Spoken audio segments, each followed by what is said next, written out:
So okay, so specifically, what is the new technology? You're talking about QRs, for example, but what technologies do you see that are right now are being really embraced by merchants and that are improving the customer experience at the time? What's been happening with mobile wallets, NFC, for example?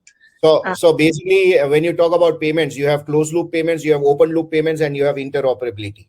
Okay. So when we are talking about payments, okay, in India, I'll give you an example. Okay, Paytm. So Paytm started with a closed loop payment. They went into open loop payment. They connected to the bank, so interbank instant transfers were possible without a KYC also. And now they have started QR as a mode of payment. So QR is just a mode of payment. It can be debit card, credit card, QR, cash, okay, or bank account. These are mode of payments. It has nothing to do with what service provider is providing. In India, even with Mercado Pago, I think so. I'm aware of that because they are trying to come out with a sound box. You know why? Because QR is a very economical form of accepting payments. There is no credit card, debit cards, or there is no POS machine investments.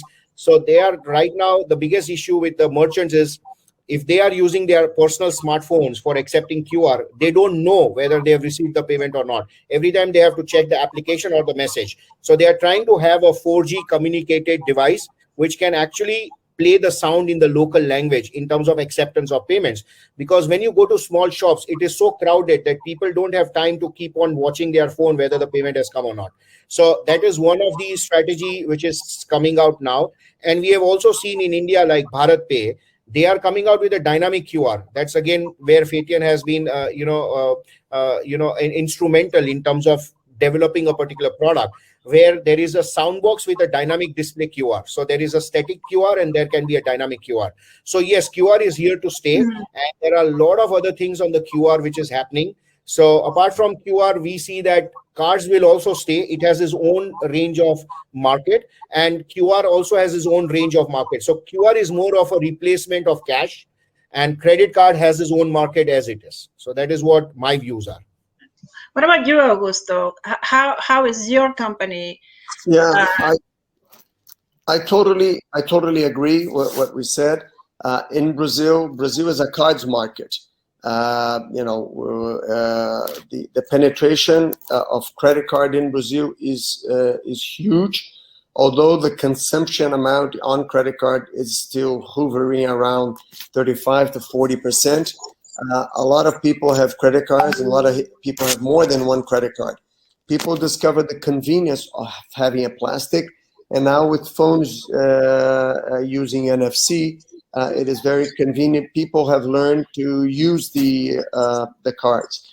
In addition to that, the Brazilian market has one characteristic, which is installment plans. People are used to paying into installments, fixed installments, and therefore they're more concerned about the amount of the installment instead of the total purchasing value that they're buying. They want to make sure that the installment fits into their budget and they can serve that installment.